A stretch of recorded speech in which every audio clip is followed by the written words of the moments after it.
Parashat Vayechi. Before we start this parasha, I would like to dedicate this shiur first of all to the refuah shlema of my two daughters.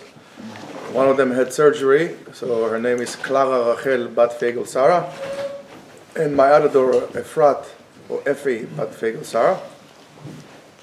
ולהבדיל בין החיים למתים, shiur is dedicated לעילוי נשמת יוסף בן צבי הירש, ליבה חיה בת רודיה, and Perel bat Yosef Yitzchak Halevi. Parashat Vayechi is the final parasha that in Sefer Bereshit, and starts with the words Vayechi Yaakov be'eretz Mitzrayim sheva asar shana. He lived, and Yaakov lived in Mitzrayim, in the land of Egypt, for 17 years. Now we need to pay attention, of course, to the words. Yaakov is on his deathbed, and he calls upon his sons to give them a blessing and to give him the prophecy of what's going to happen at the end of days, at the end of time. The Zohar explains that not for nothing it says that this nevuah was given to them in Mitzrayim, and also that this level of nevuah that Yaakov was engaged was the same level of nevuah in which Moshe Rabbeinu was at. Now, we know that the rest of the Nevi'im, right, did not reach this level. And how do we know that they both reached this level? Because it's the word Vayechi, right? Because regarding Yaakov, he says, Vayechi Yaakov, and regarding Moshe, he says, Velo yireni Adam v'chai. So therefore we know that this is, according to the Zohar, refers to this level of, thank you, Mote, to this level of nevuah. Now it's evident that there are 5 different levels of awareness. What we call this, there's 5 different levels of awareness, or what we call of a spiritual awareness that a person can reach. One of them is the awareness of nefesh. Then we have ruach, neshama, chaya, v'yechida. Where the level of nefesh, the awareness of nefesh, is the level of most people. That really is represented by the wills that drives our body and the senses, whether it's touch, food, etc., etc. And you see, most people are kind of stuck in that level.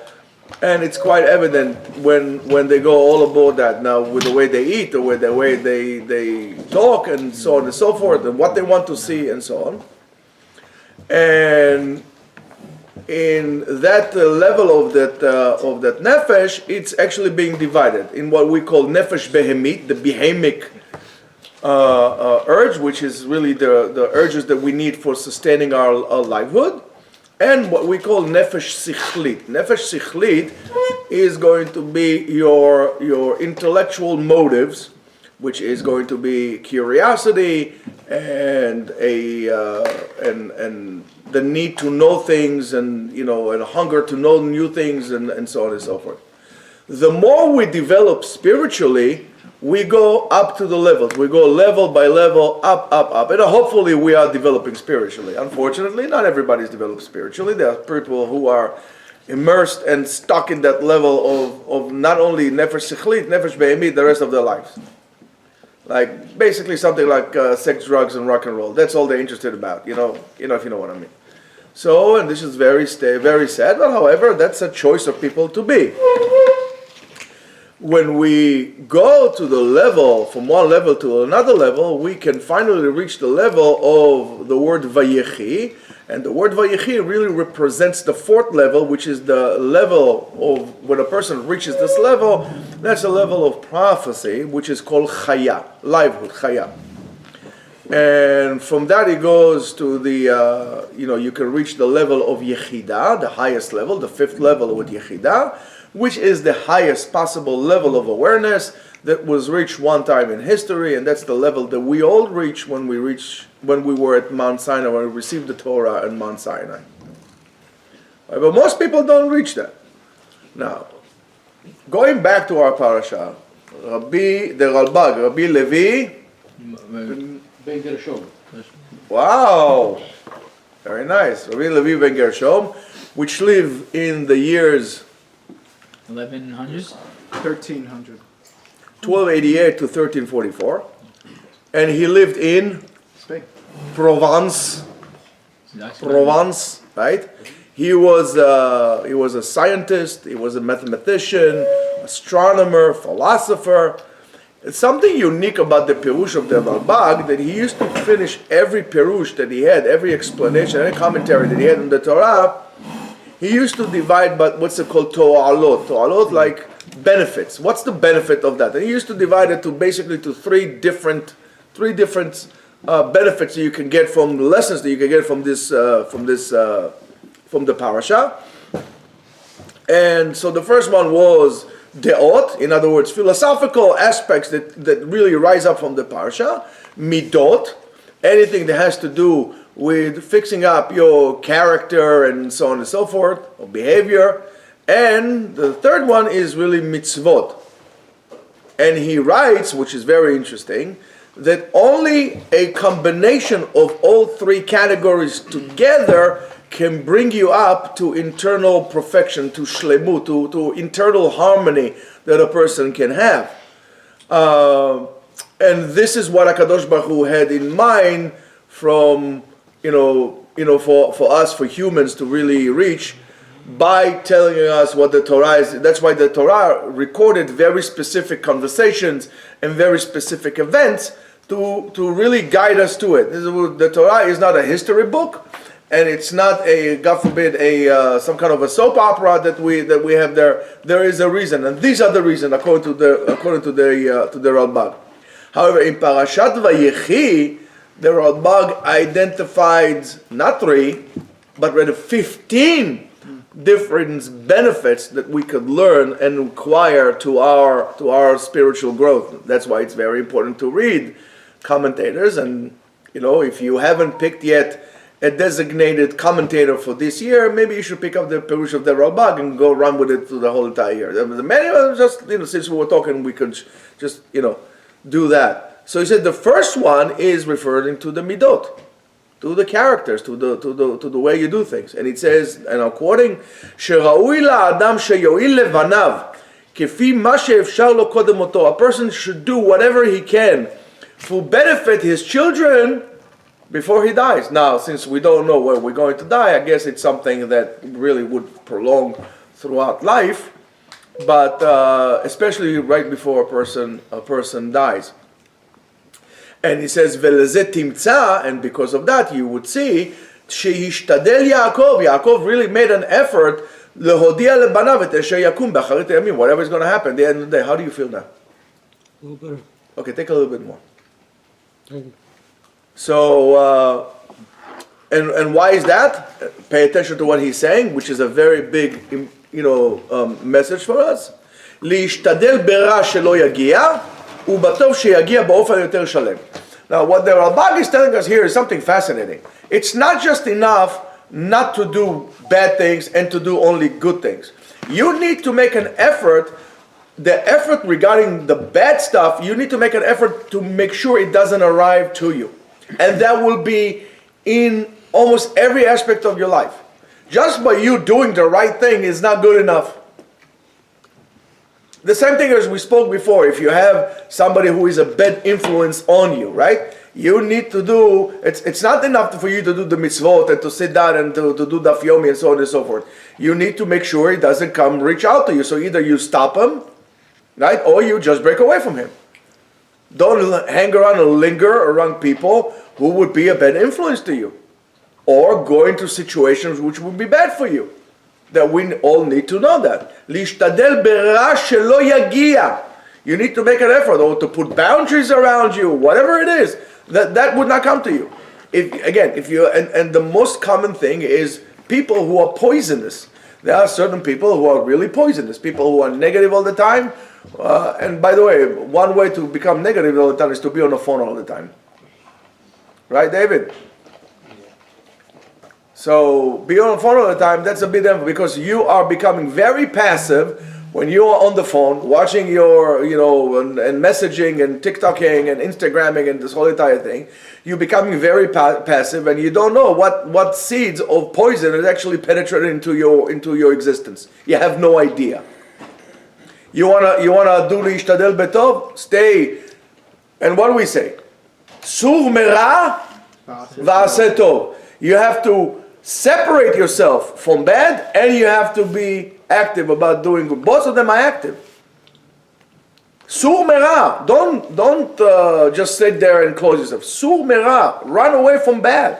Whether it's going to be bad ideas, bad people, bad environment, bad community, whatever it is. Sur mera ve'aseh tov. Then you have to stick yourself to good. You have to be active about pursuing good, and yet as active as it is to run away from the bad. And that's what Yaakov is trying to tell his children.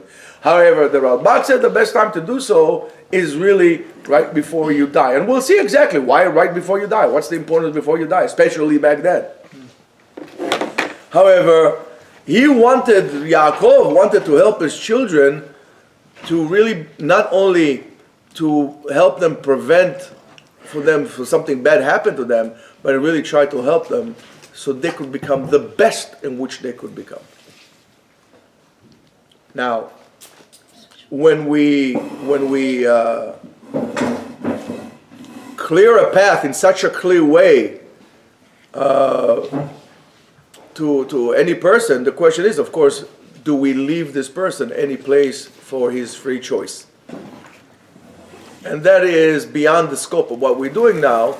The answer is, I'll tell you the truth, even if it seems to you on the surface that if you give somebody such a clear path, the free choice will be his choice to follow it or not to follow it.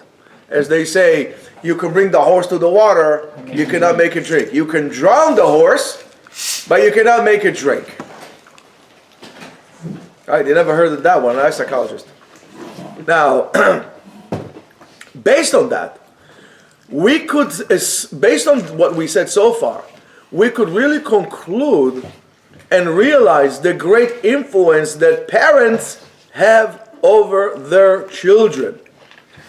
Through research, and I'm going to tell you now words that, might be uncomfortable to some of you, and those of you who have kids, please pay attention, or those of you who don't have kids yet, also pay very close attention. So I would recommend you to put your phones down again. It's through research, it turned out to be that the success of the children in their academics is greatly influenced from the environment at home, in which the parents create, to the importance of learning. Whatever you tell your children is important, that they will go after. Now, 33% more than what it will do in school. That there will be 33%. The influence of the quality of the school, or which school you send, is that a good school or a bad school, will be only 7%. Or, to that matter, the quality of your teachers, there will be only 13%. 33% of the success of the children in the school will be on the attitude of the parents, needless to say the environment in which the parents create a home, but rather the importance of which parents put to success in learning. If the parents will tell the child morning until night, and not only tell him, or just talks about the importance of making the money and not going to school, guess what? The kid is not going to go to school. And he's not going to do well in school. So parents, in this everlasting argument between parents and teachers, who is more responsible for the success of the child in school, I got to tell you this, parents, the teachers have a point. The teachers have a point. They are only responsible for 13% of the success. You as a parent for 33%. That's crucial. If you want to know a little bit more about the influence of parents, regardless of the environment, go look at the story of Ben Carson. You all know Ben Carson, right? It's a true example of the importance of parents and what does it do with a child. Or how would the child interact in his achievement in school. So maybe you should stop talking about at home about how important it is to make money, and more important how it is to go to school. Because I'm going to tell you something.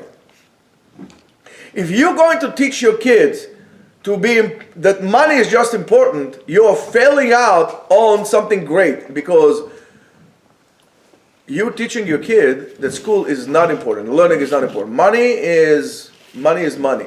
However, you should know that the way you do something is the way you do everything. And if you teach your children not to be serious about school, you teaching your kids not to be serious about everything else they do in life. And that will be on their effort towards their spouses, towards their children, towards everything you do. And that just get it into your heads. And accept the fact that you are doing something wrong before it's too late. Fix it. Stop talking in front of your kids. Hey, can you just move a second? It's just moving the thing. Stop talking about your kids all the time about how important it is to make another dollar, because the kid will grow. That's all he cares about. And he would not necessarily pick the right way to pick a dollar. You got to be very careful. Very careful. That's the influence of parents over the education of the children. But we as parents, of course, we love all our children, and we are, however, you should know that you're a different parent to a different child. You don't educate all your children. You don't interact with your children all the same way. Because every child is different. With every kid, you have a different connection, and you also a different stage in your life. If, for example, you have 5 kids, and when you had your first kid when you were 25, and when you have your last kid, you were 35, you're in a different place in your life. So you got to be very, very careful. We also have to realize and acknowledge that we should stop complaining about how come my parents treated me like this and my sister or my brother that way. Because as much as your parents are parents to every other child, right? You need to understand that each one deserves something else. You're also a brother to a brother in different ways. You don't interact with your siblings all the same way. And your interaction with your parents is different than everyone. You need to accept it. In other words, that's a certain level of maturity that unfortunately most people don't reach. Because, my parents treated this brother better than me, and so on and so forth. Why me, and so on and so forth. There is a correlation for that as well, something similar, and that's why it was picked out also in this week's Haftarah. In the Haftarah, David HaMelech in Sefer Melachim, Kings, chapter 18b. Right? He also sends his son Shlomo, King Solomon, on a certain path, on a very clear path. And he says, V'chazakta Ve'ayita leish. You should really toughen yourself up and become a man. In other words, grow up already, baby. Grow up.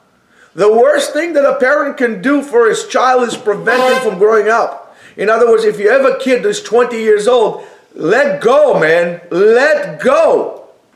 Let this kid grow. Stop babysitting him. You don't need to go on vacation with your kid when he's 20 years old or 25 years old or 18 years old. How do you expect this child to get married and to be an adult when you still drag your kids with you to vacation? That's not normal. And it's not right. That's why, together with this spiritual will that he gives us of David HaMelech, right? In terms of emunah, chazakta, ve'ematzta, ve'ita leish, and so on and so forth, he also gives Shlomo HaMelech a whole list of businesses that he needs to close and to take care of, right? Yes, a part of it is for his own honor, he needs not to be disgraced, but also in order to protect his kingdom, because how do you protect the kingdom? When you are a new king and you don't have old enemies, so that you need to close the business. And it seems that both Yaakov and David lead their children in a very clear path, where it's well directed, and from the security and the trust that they have in their ability and their experience as parents to give the best for their children. By the way, a similar idea you could also find regarding the education of how to educate the kids in the special Iger, the special note that the Chazon Ish had regarding Chinuch. And he writes the following: Keshem she'hapashtut ve'ha'emet, simplicity and truth are similar words, similar concept. Ken ha'kitzoniyut ve'hagadlut En shemot nirdafim. Also, which seems quite interesting, radicalism is something that we should strive. What does it exactly mean? What is the Chazon Ish telling us here? The Chazon Ish defines the concept of radicalism in the context in which he's talking about. When we say kitzoni, it's not radicalism. The idea behind it is really becoming best on a topic, becoming good at something. In other words, become an expert in something. And he writes that the person who strives to become mediocre, he kind of gets repulsed by becoming the best because you choose to become mediocre. And his part, the Chazon Ish writes, is with zayfanim, with those who are forgers, with people who are not truthful. When you say, I want to become mediocre, you're basically saying you're an untruthful person. It's very uneasy for you to hear that, but somebody needs to tell you this. The declaration of loving, when a person declares that he loves and appreciates a certain idea, a certain concept in his life, right? When it really seems that he really doesn't appreciate that, right? Is basically a lie. Why? Because when you say, oh, this is something very important to me, and you're not trying to do your best on that matter, you're basically lying. It's a fake. When you tell me that your family is the most important thing for you, and your actions show something else, well, how does this come along to be truthful, a truthful statement? How? When you tell me that Torah is very important to you, and you never open a book, or you never show up to learn, how is this important to you? When you're going to tell your children that Torah is important to you, when you don't learn, your kids are going to identify that you're lying. And that doesn't work like this. That is also self-deceiving. You deceive yourself all the time. You tell yourself stories. And lack of understanding this is a lack of understanding how things really work. Because seeing something as something that a topic or an idea or an act or a craft, that's something that it's central in your life and you love it, really demands a strive to become best in it. It's natural. It's natural. And when you don't do it, you're not truthful. So therefore, by the Chazon Ish, the kitzoniyut is not what we call radical. That's not radical. But rather kitzoniyut, by the Chazon Ish, is the will to become good as much as you can in whatever it is that you do. When you become the husband, try to become the best husband. When you become, you become a barber, try to become the best barber. Don't say, okay, I'm okay where I am. People that don't strive to grow is an indication for them, it's an indication about them that they're not a truthful person. When they're not willing to put the effort. Nobody wants you to have the result. But you are expected to really, walk the walk, not just talk the talk.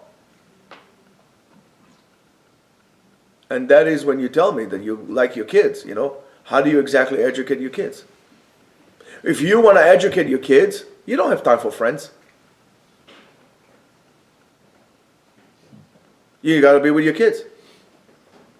If you really love your wife and you want to spend time with your wife, hey, you don't have time to hang around with buddies. You want to hang around with buddies? Not a problem. Don't get married.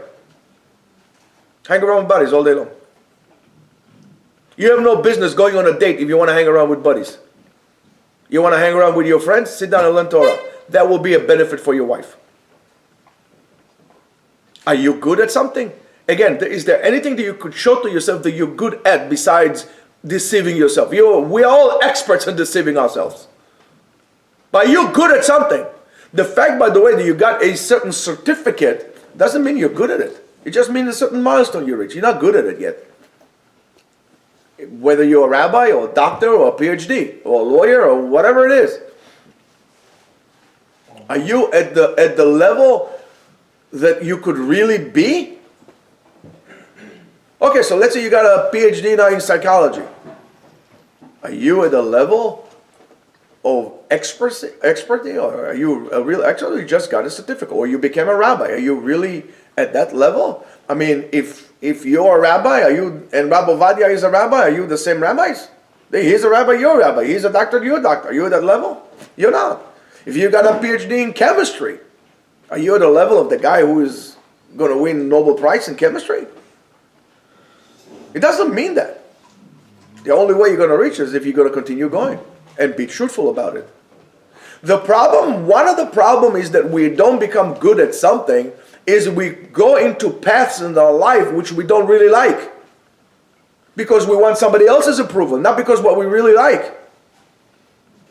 And then you cannot be truthful with yourself because you can push yourself to do it. And that's something you really got to think about. Yaakov went to Mitzrayim. What's the matter with us? Yaakov went to Mitzrayim, and because he knew that he needs to really lay the ground for the next generation to prepare them to collect what we call the holy sparks from Egypt, which Egypt was the most impure place on earth in terms of what was going on there, Not so far from what we are today. And it refers to, Egypt refers to as the furnace, right? When the forge, the furnace where you actually smelt the ore and they create metal, pure metal from. The place where all the souls that Am Yisrael was created from were collected to, and our whole staying in Egypt was to purify us and to fix those souls that would not fix in Dor Mabul. Why? Because it says, because of that, it says, Kol haben hayor tashlichenu. Kol haben hanolad. Any boar, you have to throw him into the river, because that was the tikkun. And also in Dor Palaga, right? If you talk about Dor Palaga, when they build the Tower of Babel, it says, Hava nelabna levenim. Let's make bricks. That's exactly what happened in Mitzrayim. The tikkun of them was to make the bricks. Jews did not build the pyramids, but rather the Jews of Bnei Israel in Egypt built the cities at which the workers were staying. The cities are the cities of Pitom and the city of Ramses. And today you could go to the city of Ramses. It's near Luxor, somewhere over there. These are the cities in which they were built for the workers. So they had to build the bricks, not for the pyramids. And so for 400 years, through tremendous suffering and so on, Am Yisrael was created until the point that we were ready to come out of the smelter, out of the forge, and to bring us to that level of, into the desert, into Har Sinai, and then receiving the Torah in Har Sinai.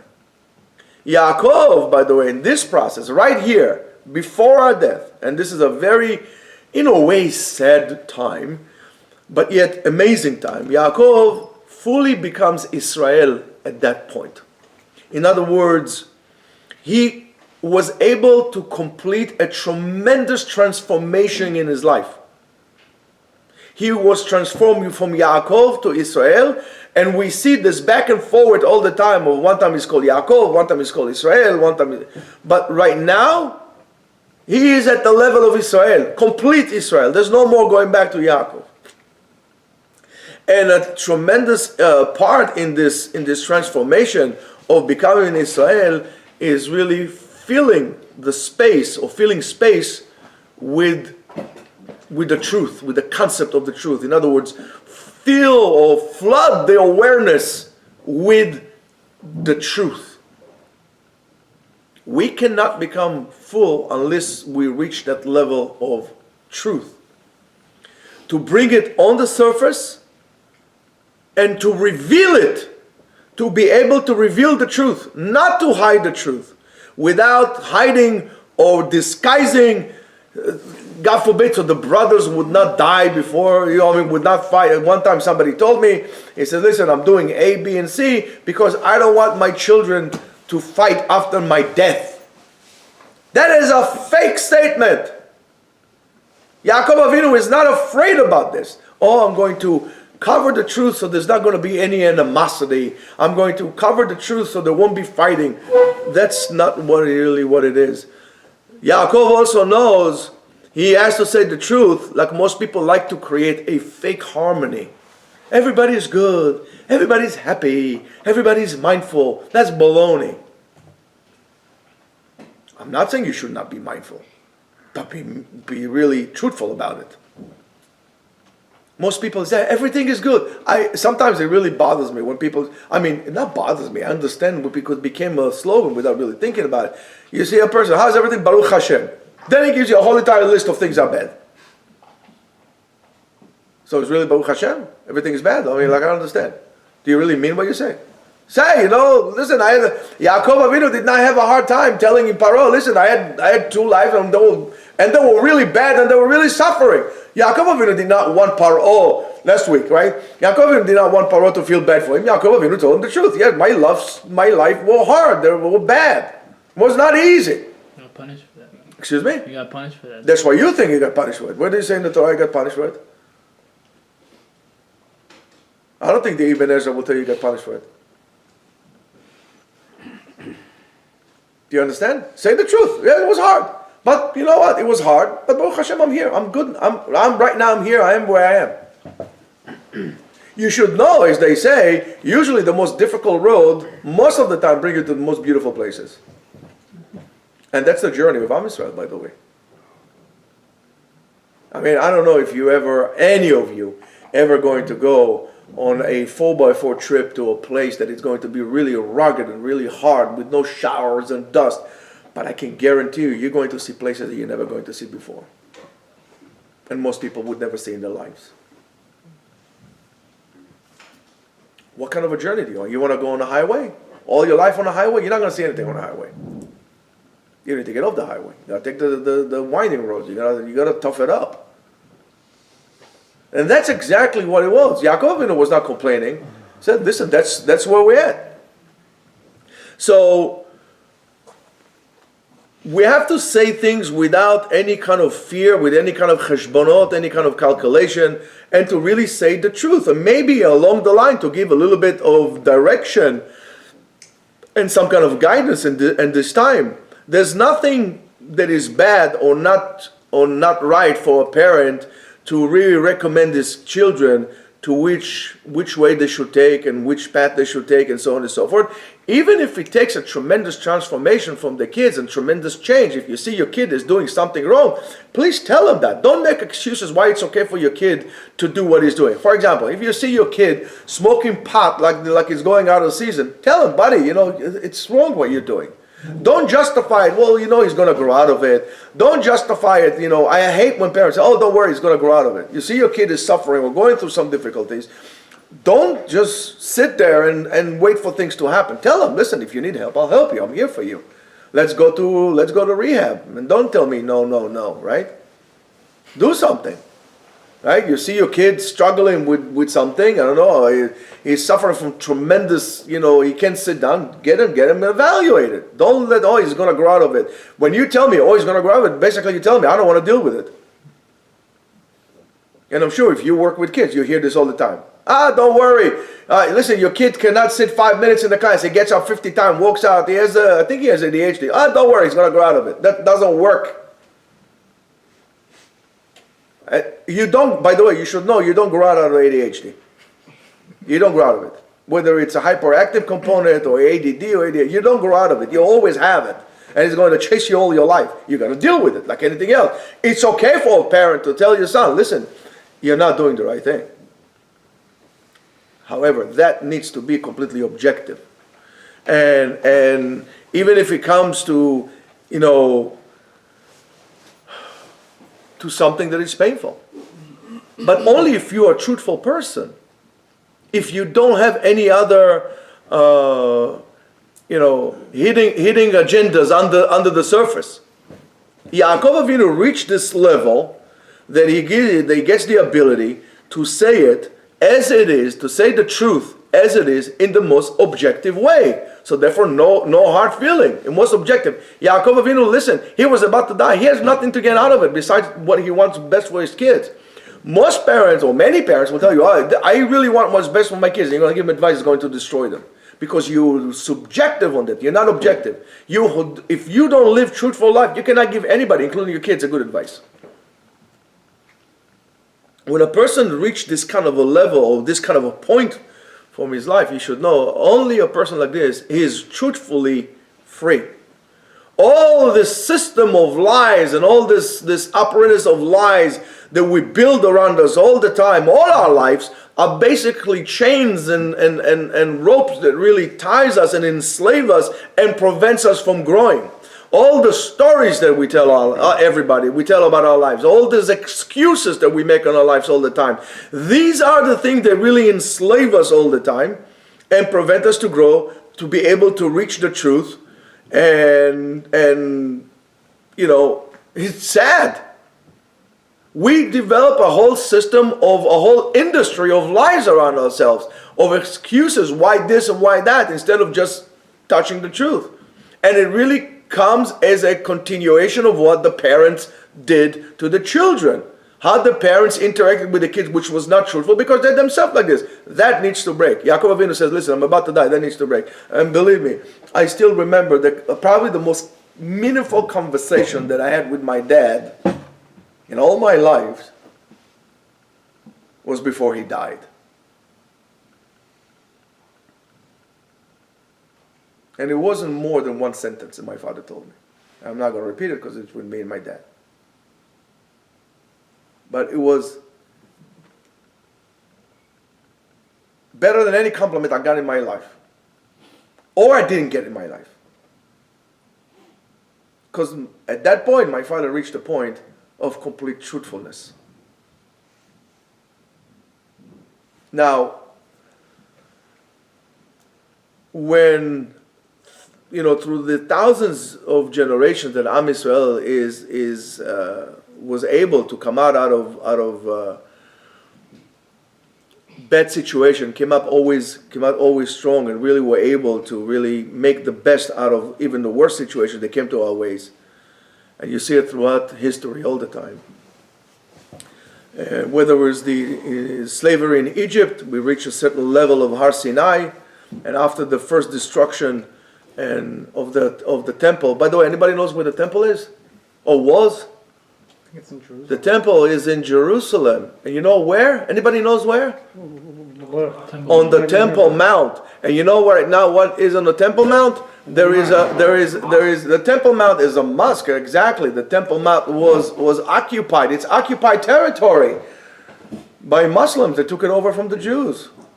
Yes, I agree. It is occupied territory, but just for the wrong people. And if you don't feel the truth, somebody else will feel it and will tell you it's a lie. You need to feel the truth, and you need to know that. And after that, what we had the miracle of Purim, and whatever comes out in Megillat Esther, and the result of that was building the second Bet HaMikdash. After the destruction of the second temple, which by the way was on the same spot, just to let you know, it was on the same spot, right? We had the Mishnah, we had the Gemara, we had the Zohar. After the expulsion from Spain, and when was it? 1492. What day? Tisha B'Av. Tisha B'Av. That's right. Tisha B'Av, 1492. Ferdinand and Isabel kicked the Jews out along the line. They actually butchered and massacred over 150,000 Jews, burnt them on stake, and another 150 they forced to convert.